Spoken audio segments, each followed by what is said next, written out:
नमो अरिहन्ताणं नमो सिद्धाणं नमो आयर्याणं नमो वज्रायाणं नमो लोई सब्बसाहुणम् एसो पंचमुखारो सब्बपावपनाशनो मंगलानं च सव्येसे परमं हवै मंगलम् मंगलं भगवान् वीरो मंगलं गौतम प्रभु मंगलं स्थूलिभद्राद्या स्तु मंगलम् ओंकार बिंदु संयुक्त नित्यं ध्यायन्ति योगिनः कामदं मोक्षदं चैव ओंकाराय नमो नमः अज्ञानतिमिरान्धं ज्ञानाञ्जनशलाकया नेत्रमुन्मीलितं येन तस्मै श्रीगुरुवे नमः तस्मै श्रीगुरुवे नमः।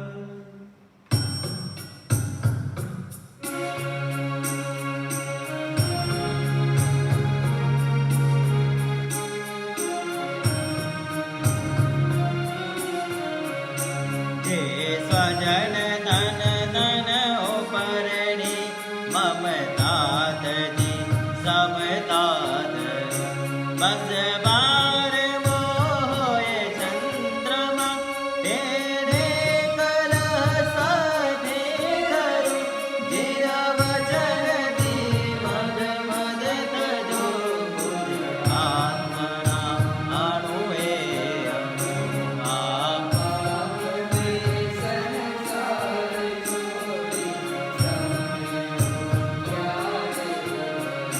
जो पूर्व भवे मा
धर्म जिज्ञासु भाइयों और बहनों,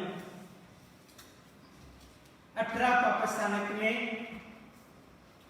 16वां नंबर का पाप स्थानक यानी कि पर परिवार की बात चल रही है। पर परिवार का सीधा अर्थ है दूसरे की निंदा करना, दूसरे का गलत बोलना, दूसरे का दोष देखते हुए अधिक से अधिक प्रचार करना, इसको ही मुख्यत्वे तरीके से पर परिवाद कहा जाता है। भाग्यशाली जो व्यक्ति निंदक होता है वो हर हमेश अपने जीवन काल में निंदा की वृत्ति प्रवृत्तियां जारी रखता है, और भाग्यशाली जो व्यक्ति निंदा करता है, निंदक होता है, उसकी सबसे नबली कड़ी अगर कोई कहा जाए तो यही है कि वो व्यक्ति के सामने कभी भी बोल नहीं सकता है उसके दोष, परंतु व्यक्ति के पीछे ही व्यक्ति जब चला जाए, व्यक्ति हाजिर न हो, तब ही वह अपने जीवन काल में उसी के दोष बोलने का प्रयत्न करता है।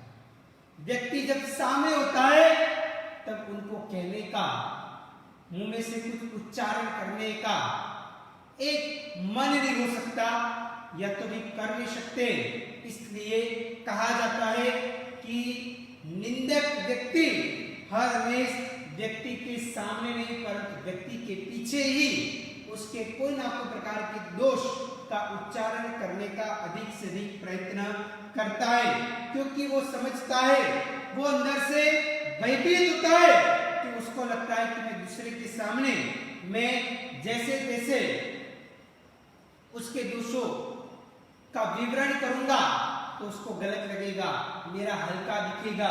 इस प्रकार के उनके मन कामनाएं यानी कि मन स्थिति के अंदर ऐसी प्रकार की भावनाएं बैठती है, इसलिए वो कभी भी सामने कह नहीं सकता है, वह हमें पीछे ही बोलने का प्रयत्न करता है। जैसे भाग्यशाली कांच के घर के अंदर हम रहते हैं और दूसरे कोई व्यक्ति के कांच के घर के ऊपर अगर समझ लो कि पत्थर मारने का अधिकार हमारा नहीं है, तो फिर दूसरे के वैसे ही अपने जीवन काल में दूसरे के जीवन काल के अंतर्गत दोषों का प्रचार करना वो भी हमारा कोई अधिकार बोला जाता नहीं है।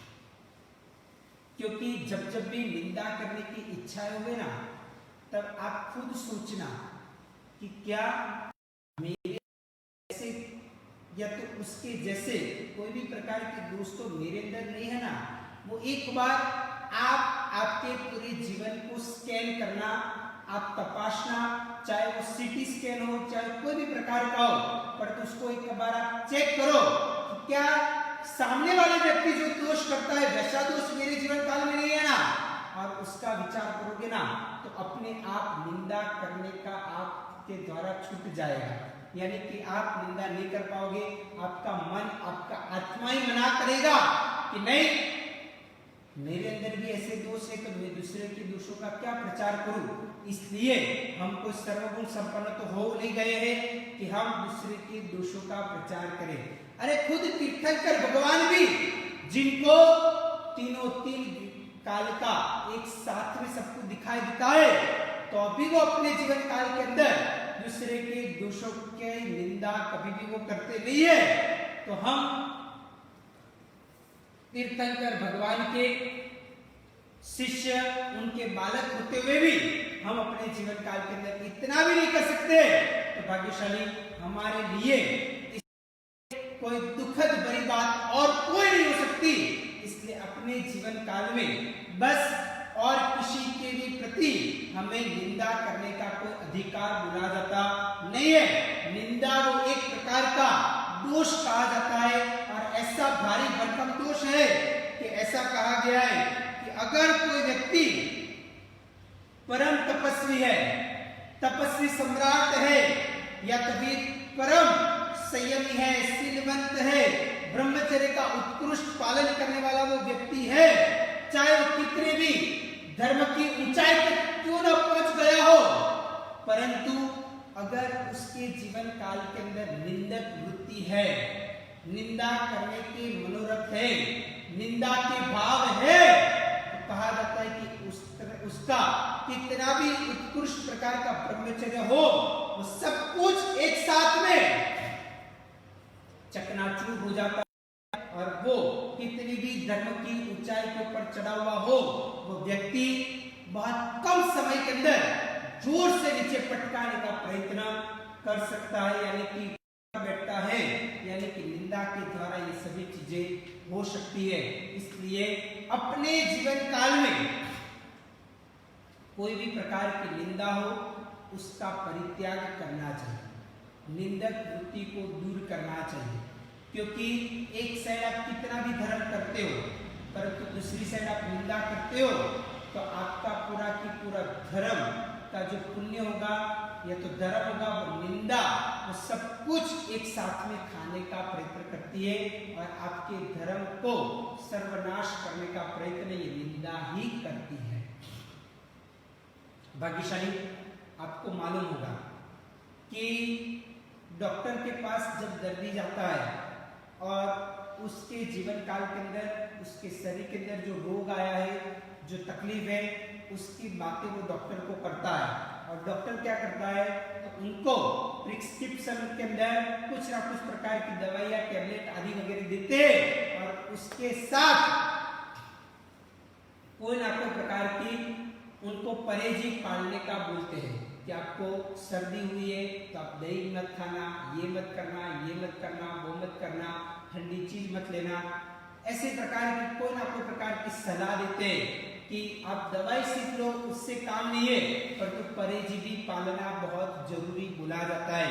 इसी प्रकार धर्म भी आपको कहता है कि आप सेवा पूजा करो भगवान की, आप भगवान की अंग रचनाएं करो, देव गुरु धर्म के प्रति श्रद्धा रखो, गुरु पास जाते हुए व्याज भक्ति करो, ये सब कुछ करो, ये सब कुछ दवाई के समान है।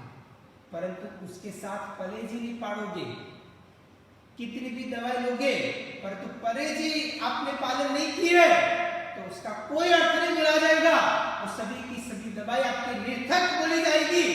इस प्रकार अगर समझो कि सब कुछ किया, आपने बड़ी बड़ी तपस्याएं की, बहुत बड़ा दान भी दे दिया, आपने आपके जीवन काल के अंदर ब्रह्मचर्य का पालन भी किया, भगवान की अंगरचना, पूजा इत्यादि सब कुछ किया, परंतु आपने आपके जीवन काल के अंदर परहेजी के अंदर निंदक वृत्ति नहीं छोड़ी, दूसरे के दोष देखने की दोष दृष्टि आपने आपके जीवन काल के अंदर नहीं छोड़ा, तो कितना भी किया हुआ सब कुछ जीरो बोला जाएगा।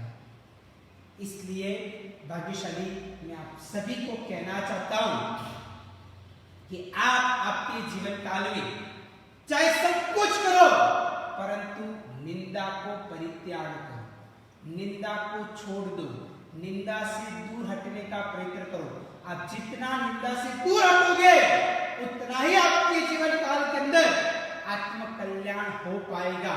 नहीं तो निंदा की वृत्ति के द्वारा हमारा मन भी पूरा दिन निंदा निंदा निंदा निंदा करते करते हुए निंदक ही हो जाएगा और दूसरे के गुण गाते गाते गाते गाते हुए, जैसे गाने के अंदर कहा जाता है कि अगर आप वीर वीर वीर वीर वीर वीर बोलते रहोगे ना, तो एक दिन आप भी महावीर जाओगे। आप अरिहंत का नाम लेते लेते लेते लेते हुए एक दिन आप भी अरिहंत बन जाओगे।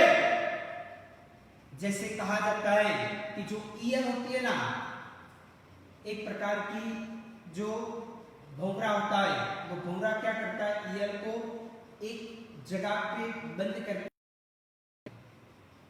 ईयर को एक मिट्टी का कुछ उनका घर जैसा बनाते हुए उसको रख देता है और बेचारे ईयर अंदर ही वो भौरे का ध्यान करती करती करती रहती, अभी भौरा आएगा, अभी भौरा आएगा, अभी क्या होगा, अभी क्या होगा, और भौरे को याद करते करते करते करते करते करते हुए वो भी भौरा बन जाती है। और वो भौरा बनते हुए बाद में वो घर में से बाहर निकलते हुए उड़ने का प्रयत्न करते, यानी कि भौरा बन जाते। वैसे हम भी अगर दूसरे के दोष ही देखते रहेंगे, क्योंकि भाग्यशाली दुनिया के अंदर गुणवान लोग, अच्छे लोग की बहुत कमियां है, और दोष वाले जो एक प्रकार से दूषित है या तो पापी है, ऐसे लोगों बहुत संख्या के अंदर है, अनेक प्रमाण के अंदर है। इसलिए अगर दृष्टि दोष दृष्टि हो गई तो हम दूसरे के दोष ही देखते रहेंगे, और दोष देखते देखते देखते देखते देखते हुए हमारा जीवन भी दोषमय बन जाएगा। इसलिए अगर हमें अपना जीवन दोषमय नहीं बनाना है, गुणवान तरीके से बनाना है, लोग हमें हमारे होते हुए भी हमारी कदर करें और हमारे जाने के बाद भी लोग याद करते रहे, अगर ऐसा जीवन जीना है तो भाग्यशाली गुणवान बनो। सरलता नाम का गुण लाओ, लेट गो करने की भावना रखो, और इस प्रकार दया नाम का गुण लाओ। ऐसे प्रकार के गुण अगर आपके जीवन काल के अंदर आप लाओगे तो बोला जाता है कि आपका जीवन भी सुगंधीदार और एक प्रकार से गुणों के द्वारा बनने का प्रयत्न हो सकता है। भाग्यशाली एक बार का प्रसंग है, एक गांव था और वो गांव के अंदर सुंदर नाम का एक सेठ रहता था। वो सुंदर नाम के सेठ के पास बहुत संपत्ति थी, धनाढ्य वो व्यक्ति था, पहले से ही गर्व श्रीमंत था, और वैसा वो व्यक्ति बहुत पैसा होने के पश्चात और बिजनेस भी बहुत अच्छा चल रहा था, हर रोज अच्छी कमाई भी हो रही थी, तो उसने अभी सोचा कि इतना सारा पैसा इकट्ठा करके करना क्या, इससे अच्छा हर रोज थोड़ा दान देता रहा, और थोड़ा बहुत हर जगह पे गांव के अंदर जिनको भी जरूरत पड़े, जरूरतमंद जो लोग हो उनको देने का प्रयत्न करते थे। और इस प्रकार थोड़ा बहुत किसी कोई बार अनाज का दान देते थे, कोई बार कपड़े का दान देते थे, कोई बार संपत्ति का दान देते थे। इस प्रकार कुछ ना कुछ खाने का दान, इस प्रकार अन्नदान आदि वगैरह देने का प्रयत्न करते थे। दान देते हुए वो व्यक्ति पूरे गांव के अंदर प्रसिद्ध हो गया। भाग्यशाली याद रखना कि जो व्यक्ति दान देता है ना, वो अपने गांव के अंदर, अपने शहर के अंदर बहुत बड़ा प्रसिद्ध बन जाता है। उनको प्रसिद्धि के लिए और कोई प्रकार की एग्जाम या तो और कोई प्रकार के से कार्य करने की जरूरत नहीं है, परंतु अपने आप उनकी नामनाएं हो जाती है। वो व्यक्ति दान देते हुए कर रहा था, क्योंकि कहा जाता है कि समुंदर अगर हो ना तो इतने व्यक्ति आनंद नहीं आता है, परंतु बारिश आए ना तो लोग आनंदित हो जाते हैं।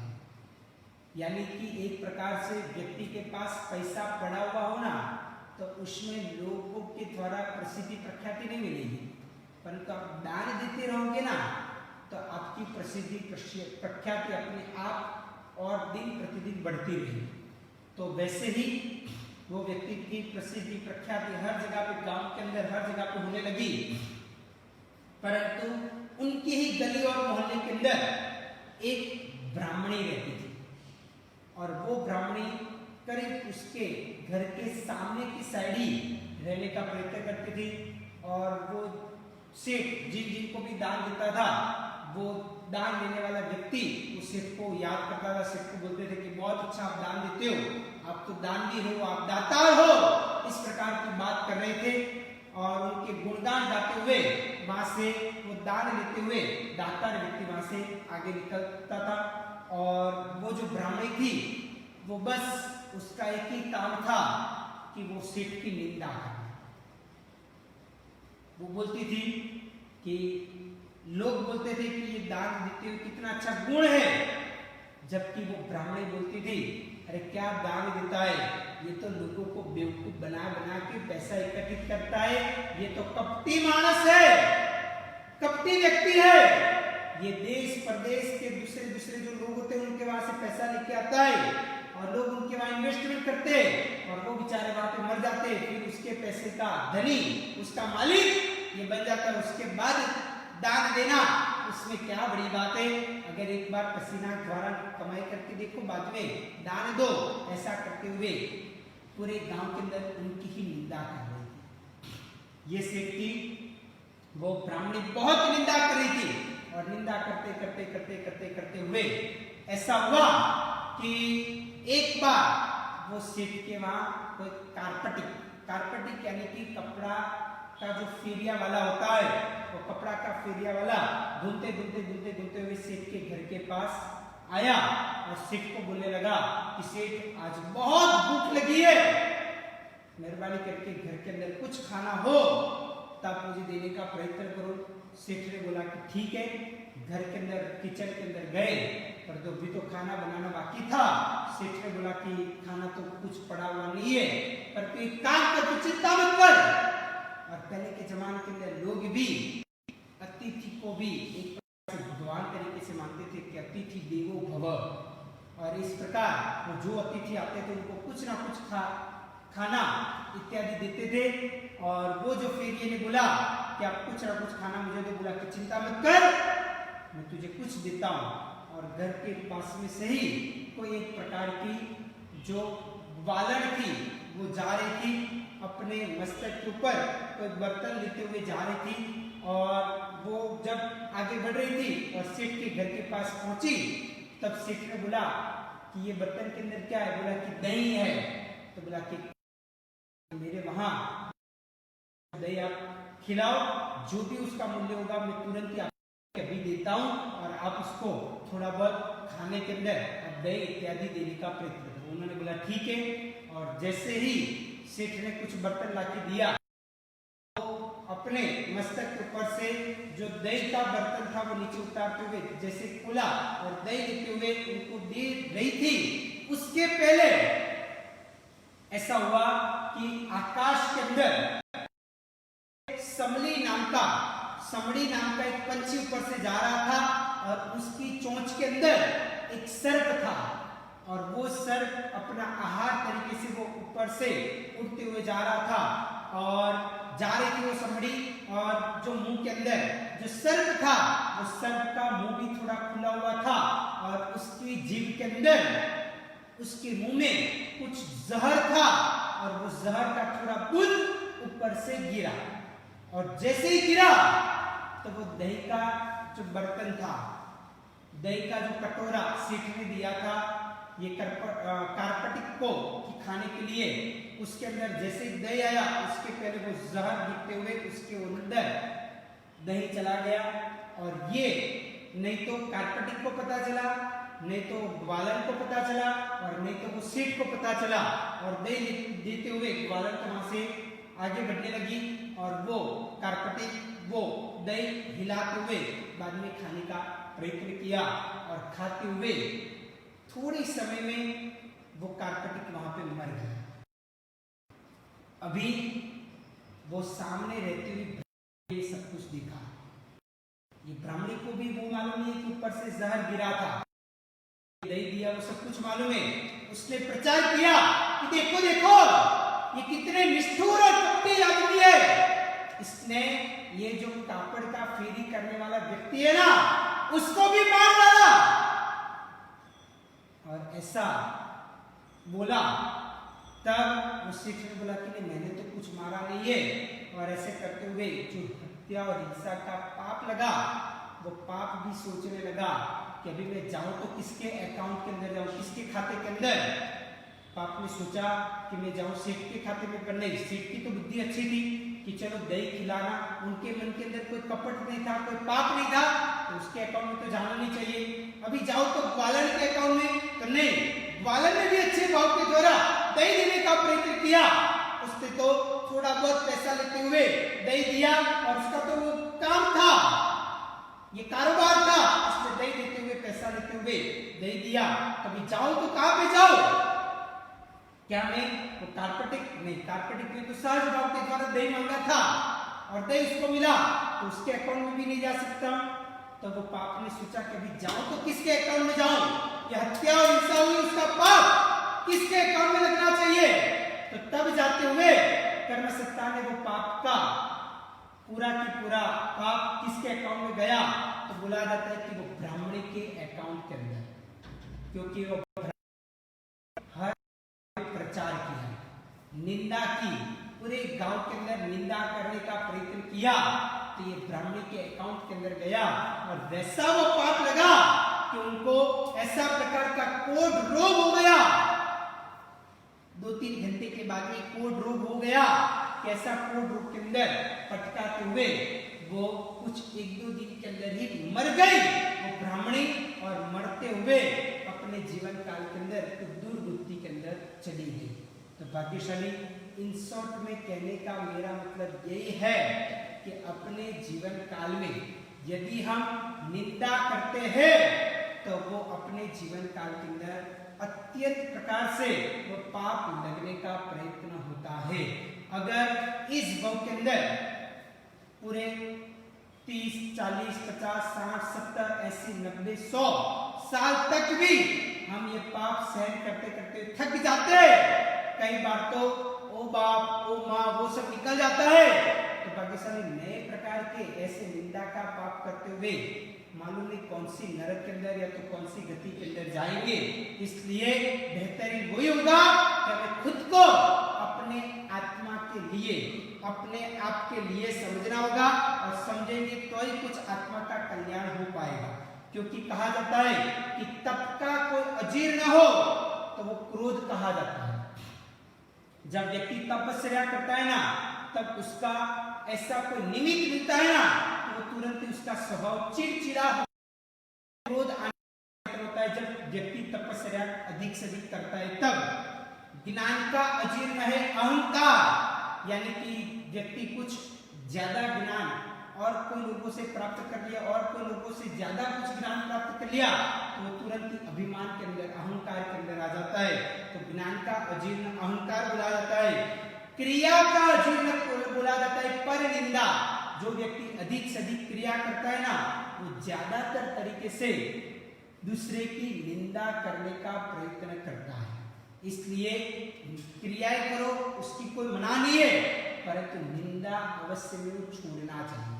दूसरा क्या करता है वो हमें देखना नहीं है, हमें खुद को क्या करना है वो हमें खुद को देखना होगा। क्योंकि दूसरे की जिम्मेदारी कोई हमारे ऊपर नहीं है।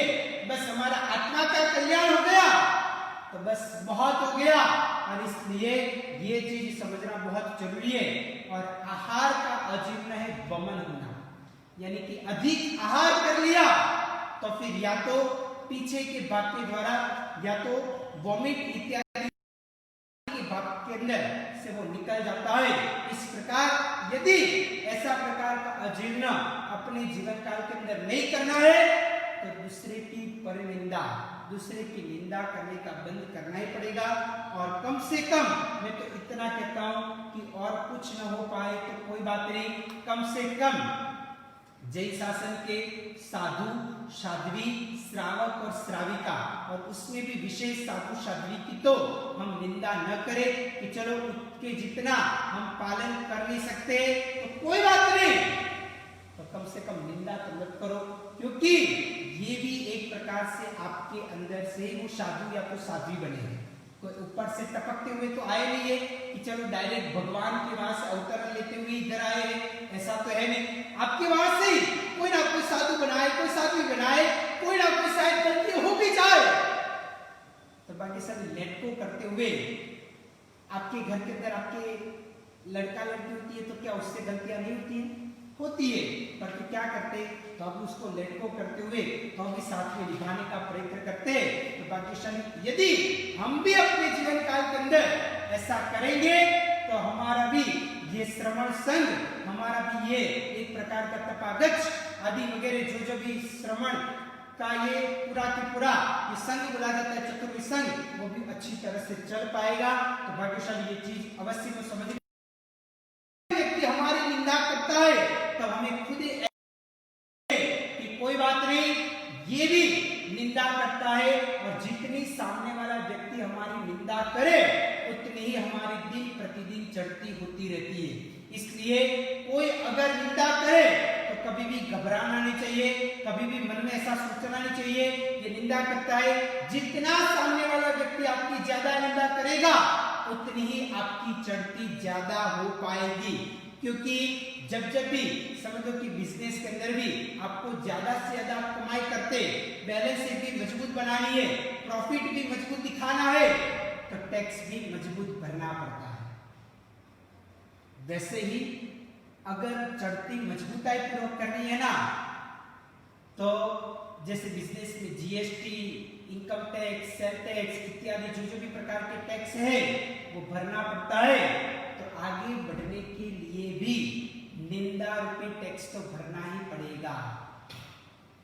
बिना टैक्स तो कोई व्यक्ति आगे नहीं बढ़ सकता है। इसलिए अपने जीवन काल में आगे बढ़ते रहोगे तो टैक्स तो भरना ही पड़ेगा। और निंदा का टैक्स भरना पड़े तो उससे बहुत हर्ष और आनंद में आओ, खुशहाल हो जाओ कि कोई बात नहीं, मैंने टैक्स भरा है ना निंदा का, तो मेरी चढ़ती अवश्य में होगी। और इस प्रकार चढ़ती होती रहे और टैक्स भरते रहो निंदा का, और ऐसे दिन प्रतिदिन लोग करेंगे ना, उतना ही आपकी चढ़ती ज्यादा होगी। इसलिए निंदा के लिए कभी भी ऐसा नहीं सोचना चाहिए। हर एक व्यक्ति आपके जीवन काल के अंदर, हर एक क्षेत्र के अंदर एका तो कोई ना कोई प्रकार का निंदक आपके सामने होना ही चाहिए। क्योंकि अगर आपके सामने कोई निंदा करने वाला व्यक्ति होगा तो निंदक व्यक्ति क्या करता है, वो भगवान का काम करता है। हमारे गुरुदेव कई बार बोलते हैं कि निंदक व्यक्ति वो हमारा भगवान का काम नहीं करता है, क्योंकि वो व्यक्ति जो हमारा दुश्मन समान होगा वही निंदा करेगा, और वो निंदा करेगा हम भी थोड़े सावधान। अपना मित्र होना तो हम थोड़ा सावधान रहे या ना रहे, परंतु जब शत्रु सामने होता है ना तो हम सावधान हो जाते कि कोई हमारी गलतियां नहीं होनी चाहिए, नहीं तो फिर वो कोई ना कोई तरीके से ज्यादा प्रचार करेगा, हमारा गलत बोलेगा। इस प्रकार हम सावधान हो जाते, परंतु हमारे फेवर वाली सब हो तो शायद इतना सावधान नहीं होते, हमारे के द्वारा भी कोई ना कोई गलती हो जाए। इसलिए अपने जीवन काल में जो दुश्मन होते हैं, जो निंदक लोग होते हैं, वो हमारे लिए भगवान समान कहे जाते हैं। इसलिए अपने जीवन काल के अंदर ये निंदक वृत्ति का परित्याग करना चाहिए और आगे बढ़ते हुए आगे के पाप स्थानक की ओर कल के दिन हम आगे की ओर बढ़ेंगे। वितरा की आज्ञा में कुछ भी बुलाओ तो इच्छामि दुक्कडम। सर्वमंगल्य मांगल्यम सर्व कल्याण कारणम प्रदानम सर्वधर्माणां जैनम जयति शासनम।